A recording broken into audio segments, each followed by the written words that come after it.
And again, this time just doing a little short video on my new setup now. It's 12 o'clock at night, so I'm not going to play right now, so just got bored and figured I'd make another video since it's been so long. Alright, so this is my main setup here. Okay, starting from where it comes from, of course, my PRS, of course. And then just a little bit of accessories. I'm using DRs now, not Diodarios, and an EBO when I need to play like sax parts or violin parts.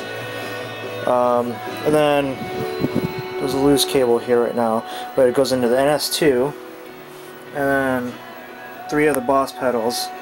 It chains back and goes into my DL4.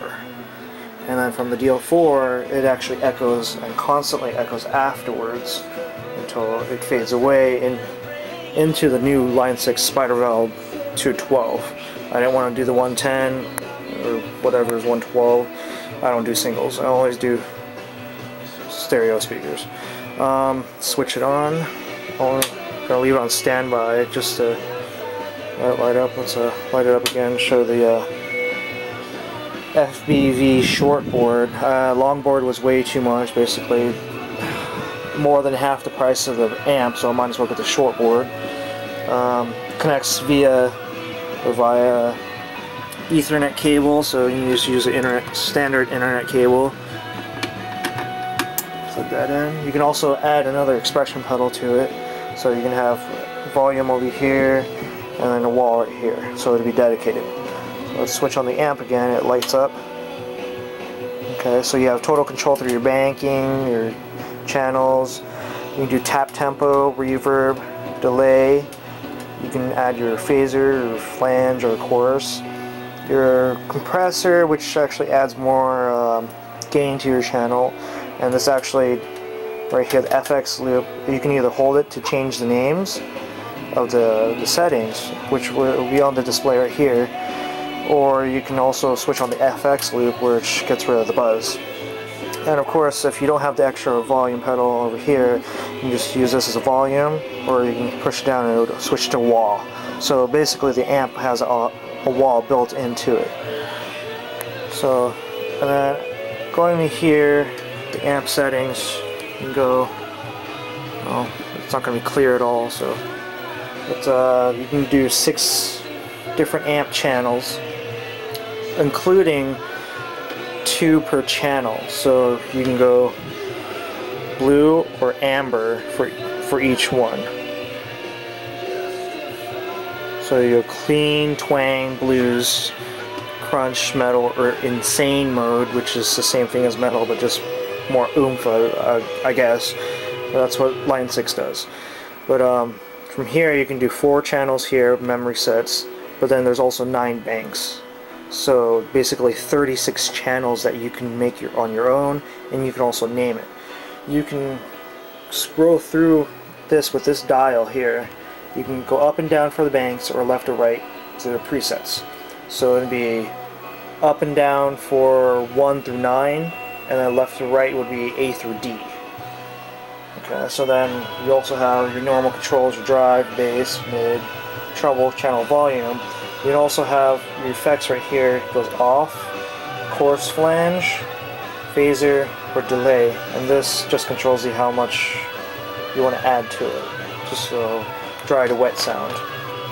And this right here is your echoes and delays. So you go off, regular delay, tape echo, and sweep echo. And this here is their tap tempo switch right here. So you can just tap out your tempo, how much echo you have for your song, or you can hold it down and it actually switches on your tuner. So your display will switch to tuner here, and if you have the board, this board and the long board will actually come with a full display. It will display here for your tuner. With the express pedal, it's a much smaller display, and if you get the small FBV, I think it's like a 2 or a 4 switch, you don't get any display whatsoever. So then with this amp, there's 1 reverb here. It's an alright reverb. You don't really need extra reverb unless you really want to buy a separate pedal. That's just more. You got a master and you got your presence of how much tube you want to add. So the tubes are actually glowing back there, not too bright, but you also get a line out with a microphone line out. You get your Ethernet port and the ground and lift switch. There's also some speaker outputs back here. You can go A or split B to 8 ohm speakers. You can add extension cabinets to it or whatnot. If you don't like the speakers in here, you can go into like some Mesa dual cabinets or whatnot. And this is a great amplifier. With the PRS, it's amazing. The Marshall did not cut it. The reason why I went to this, the Marshall just kept cutting off on me. And you don't want that happening in shows. And I had so many pedals just to get a decent sound through the Marshall. So this is why I went to the Line 6.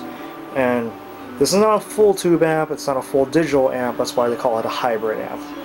So this is the Line 6 Spider Valve 212, and I will jam along with it later on when I have time to make another video, because it's past midnight right now and it's way too loud.